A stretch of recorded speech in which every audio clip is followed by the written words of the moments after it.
English स्पीकिंगची daily practice. आज आपण going to ही रचना घेणार आहोत.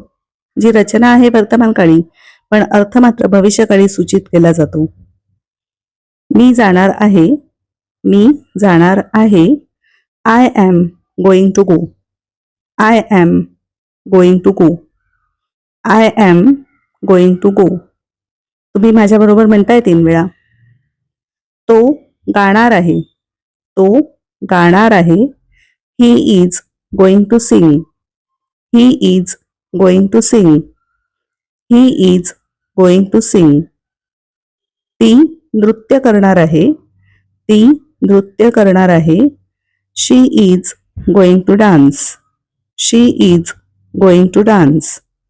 शी इज गोइंग टू डान्स.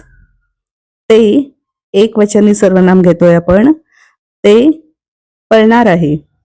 ते पळणार आहे. It is going to run. It is going to run. It is going to run. आम्ही वाचणार आहोत. आम्ही वाचणार आहोत. We are going to read. We are going to read.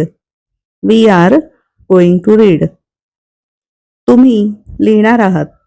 तुम्ही लिहिणार आहात किंवा तू लिहिणार आहेस. You are going to write. You are going to write. You are going to write. ते किंवा त्या बोलणार आहेत. ते किंवा त्या बोलणार आहेत. अनेक वचनी सर्वनाम. They are going to speak. They are going to speak. They are going to speak. सगळी वाक्य पुढे कधीतरी भविष्यात म्हणजे 5 मिनिटांनंतर असेल, 1 तासाने असेल किंवा 10 तासांनी असेल, पण भविष्यात काहीतरी करणार आहेत अशा अर्थी भविष्यकाळी आहेत. पण रचना मात्र एम इज आर ही क्रियापदं घेऊन वर्तमानकाळी आहे. फॉर्म्युला सब्जेक्ट म्हणजे कर्ता प्लस एम किंवा इज किंवा are plus going to plus बी1 मूळ क्रियापद.